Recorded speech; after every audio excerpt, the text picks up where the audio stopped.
Okay, here we go. Hi everybody. I hope you can see me. I actually took my shoes off so I'm a little lower.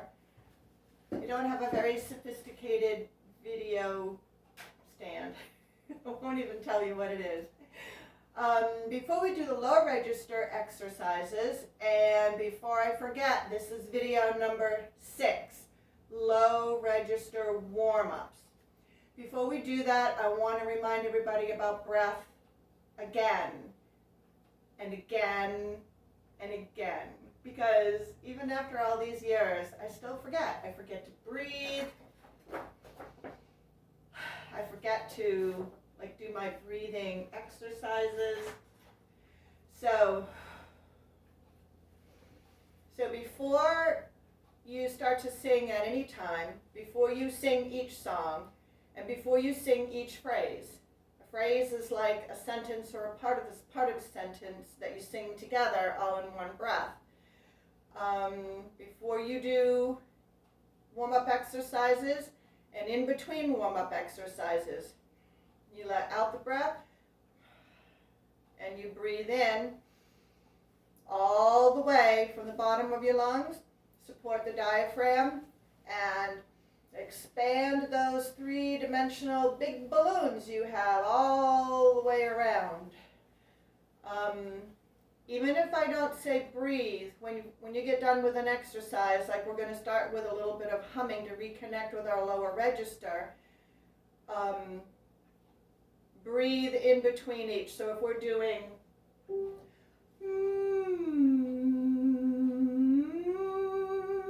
out, in,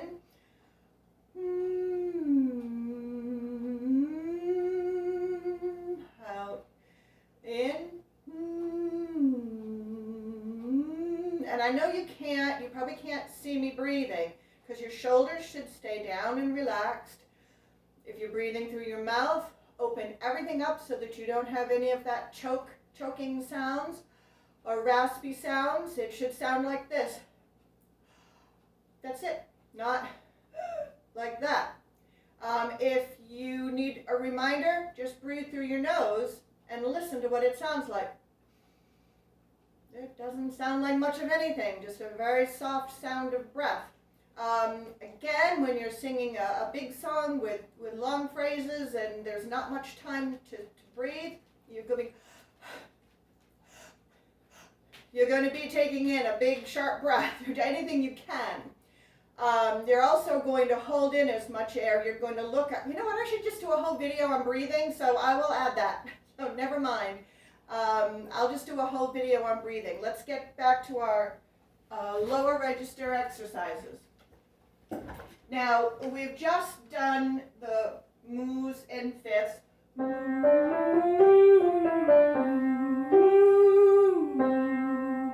That uses a lot of air, but we also went way up, each person going as high as they can.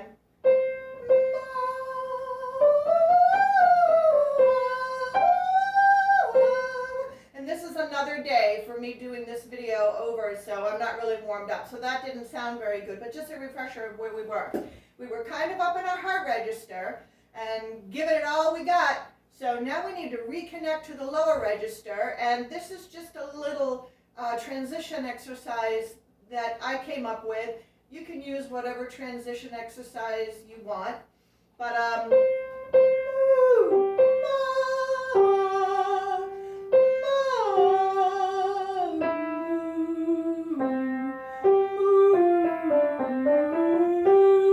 just come back down there. Excuse me. Engage your lower register. Hang on. I just breathed the wrong way. Breathe. Now we're going to hum.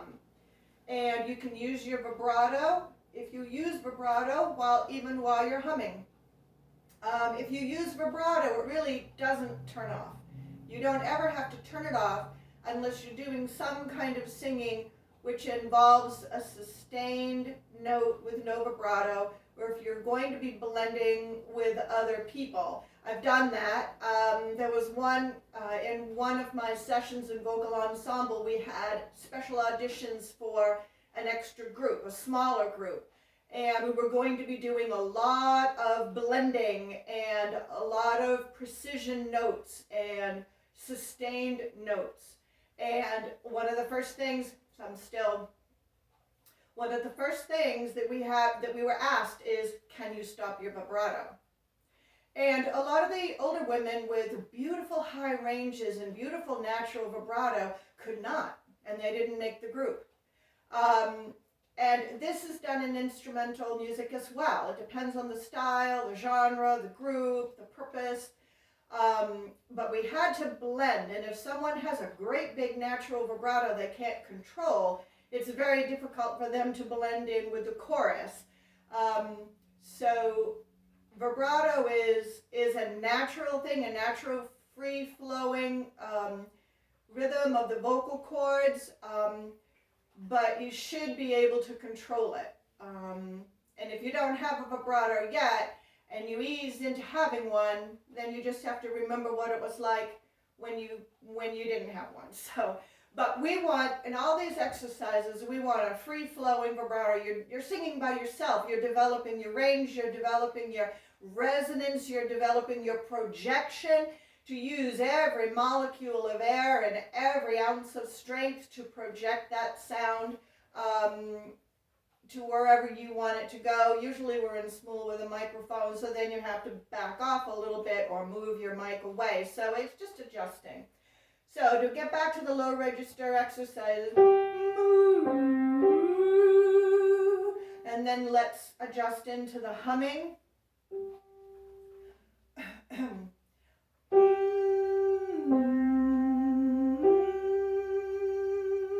We're sliding down and sliding back up. And the lower we get, we can get softer, but we still need that breath support.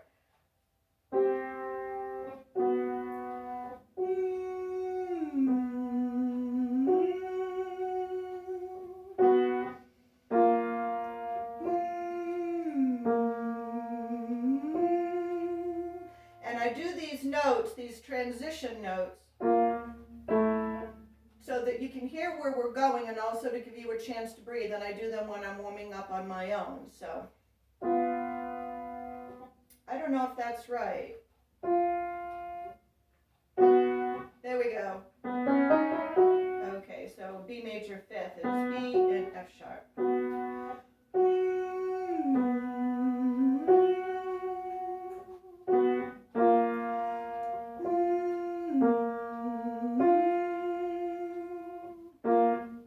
Soft. If that's as low as you want to go ahead and stop.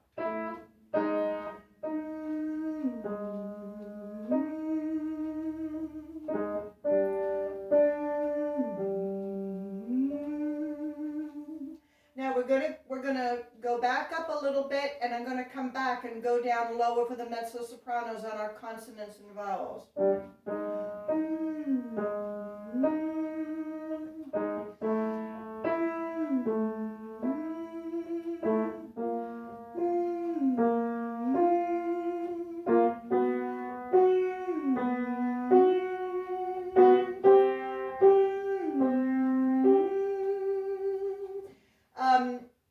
So as you can see, I'm starting and finishing in the comfort zone between middle C, which is C4, and the C above it, an octave above it, which is C5. And I'm starting on G, G4, which is the G above middle C. Middle C, G above middle C. This is a comfort zone for sopranos and mezzo sopranos. I don't know of any contraltos. So now on this next exercise, we're going to use the consonant M, the vowel oo, focused right around the front of the mouth. I'm going to go all the way down to C3. If you need to drop out, please drop out. Also, do this in head voice. It's easier on the vocal cords, a lot easier on the vocal cords. And stay soft, very soft. Don't forget to breathe in between each set. and just stay very, very easy. Do not hurt yourself. So we're going to start on G4 again. We're just going to go. No, we're not. We're going to go. Sort of like half of. Sorry, excuse me. Allergies every day. Sort of like half of those fifths that we did when we went up into the upper register. This is just very easy. You're not going to be focusing and going belting it out. Just keep it very easy. You're just warming up. Again, drop out when I get too low. And then we're going to come back up. So pick it back up when we come back up. Here we are. 1, 2, 3, 4.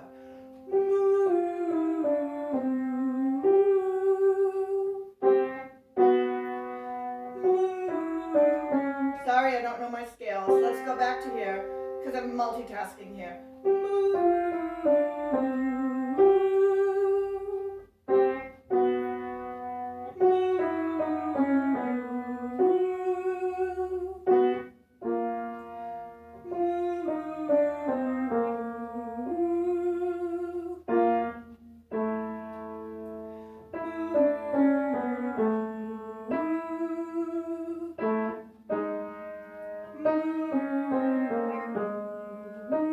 Drop out if you need to.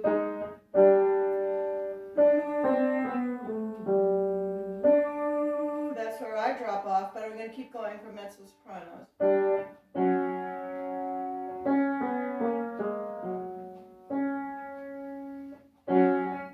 Don't forget to breathe. Let me start again. That's the key of F. We were here. Breathe.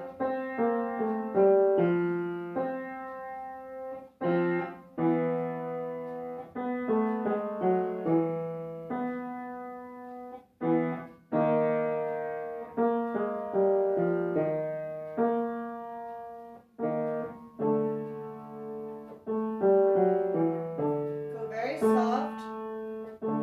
If you're still with us. Sorry, I'm not a pianist. And I didn't go to college for music theory. We were on D.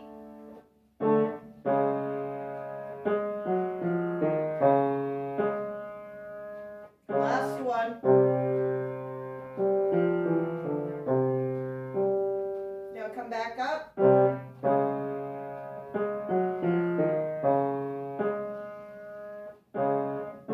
Breathe.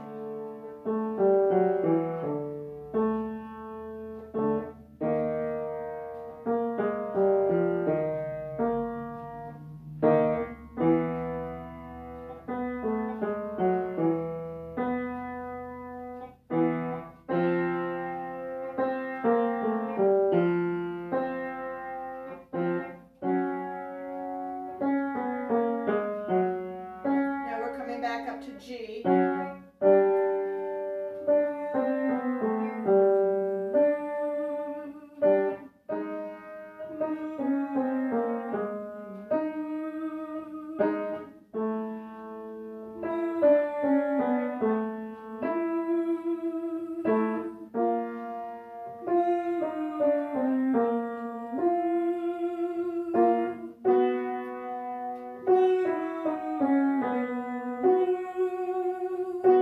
Here we are home.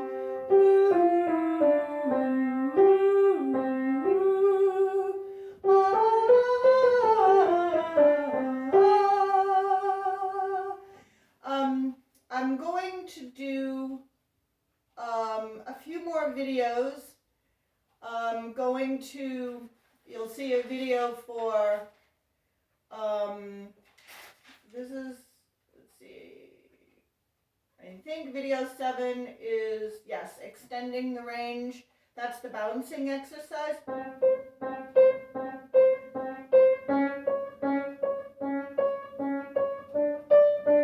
Then video 8, I'm just going to talk about different goals and how you adapt your warm-ups or just your vocal activity according to your goals, how you can balance things out so that you can do what you want to do, but not suffer a lack of range or create nodes, which are, they're these lumps in your vocal cords that indicate damage, and they will cause your upper register to suffer, your lower register to suffer, your breath control to suffer, your tone to suffer, and your ability to do diminuendos. That's to go more quietly, quietly, quietly. Now I do that in small because I'm a musician and it's important to me. Might not be a big deal for you guys. A lot of pop music doesn't even have much dynamics. Somebody's in the mixing studio balancing everything out. They can even do the diminuendos for the person. You can even do the diminuendos by moving your microphone. But that's what nodes do, and I probably have some. But I would hope that you guys don't. And if you think you might, if you've noticed a difference in your tone or your range, then try to protect your voice more. Video 9, I'm going to do full warm-ups.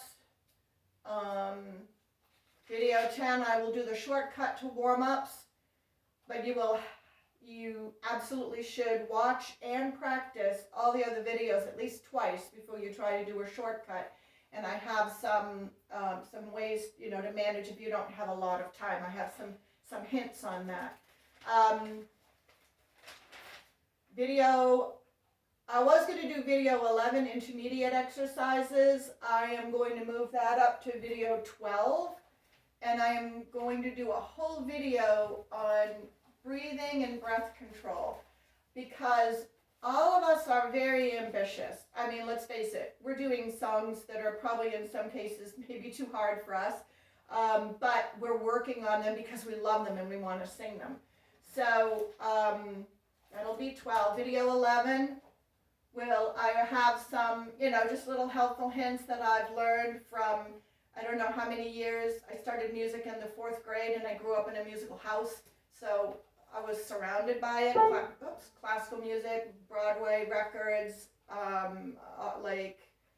that's really it. There weren't any other genres. We didn't listen to jazz. My father loved opera, but we didn't listen to opera. I used to go in person. During the Depression when he was a kid, that was like a big outing for them, was to go see an opera. But I still was listening to professional singers and musicians one way or another when I was growing up. So what I've learned is applicable to singing. So I will do that just as soon as I can. I might even do a couple of other videos today. This one I'm doing out of order for me, but it will be in order on the list. So if you're wondering, whoa, did she change your clothes in the middle of an exercise? No. The first video, number 6, I did, you couldn't see my head at all until I sat down and I was demonstrating things and it didn't work. So I just did it over. Okay, I hope these are helpful. Love you guys.